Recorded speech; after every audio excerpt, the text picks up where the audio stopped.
Боречкиот клуб 7 мај од Прилеп денеска го доби пехарот за освоениот куп во женско борење за 2020 година. Пехарот на клубот го предаде потпредседателот на Боречката федерација на Македонија Дејан Богданов. Ова е за прв пат во Македонија да има куп во женско борење, бидејќи до лани имало само 3 женски клубови и тоа не можело да се реализира. Но годинава бројот на клубови се зголемил на 10.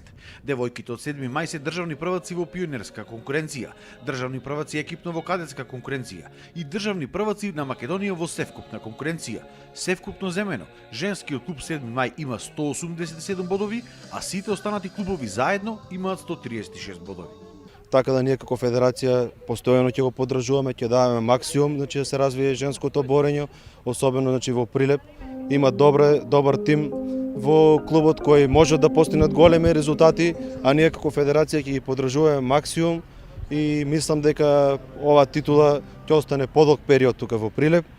Така да е една мотивација за сите и за клубот и за тренерите и за спортистите. Девојките од клубот се горди на својот успех и очекуваат освен на домашен план да постигнуваат успеси на меѓународен. 5 од овие девојки се репрезентативки во пионерска и 4 во кадетска конкуренција. Стручниот штаб на женската репрезентација на Македонија е всушност стручниот штаб на Боречкиот клуб 7 мај. Со уште само неколку девојки од другите клубови, овој клуб практично и репрезентацијата на Македонија во женско борење.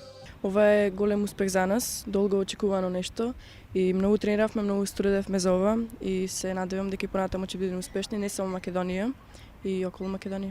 И раководството на клубот вели дека во иднина очекуваат високи резултати и на меѓународен план. Во иднина се гледаме благодарение на поддршката на Боречката федерација, се гледаме чекор малку подалеку. Ние морам да признам Боречки клуб 7 мај имаше една многу тешка задача да создава традиција во Прилеп како однос кон борењето, бидејќи досега тоа го немаше во Прилеп. Па се надевам дека чекор по чекор дојдовме и до овде, ќе одиме и подалеку малку на интернационален план. За тоа сигурен сум дека ќе не поддржи Боречката федерација. Резултатот е последица на сите оние во неколку години наназад напорни тренинзи, големи залагања од страна и на стручниот штаб и на управата на клубот, посебно на девојките, кои целото искуство од тоа што имаат позади себе веќе учество на неколку балкански првенства и европски првенства. Сето тоа го преточивме во овој резултат. Се надеваме дека во иднина ќе имаме уште подобри резултати не само во Македонија, туку и надвор од Македонија. Она што сега останува е овој огромен успех да биде препознаен и од општина Прилеп, но и од бизнис секторот, затоа што практично клубот во своето 15 годишно постоење, иако е расадник на вакви млади таленти, немал соодветна поддршка ниту од локалната самоуправа, ниту пак од некој поголем спонзор од приватниот сектор.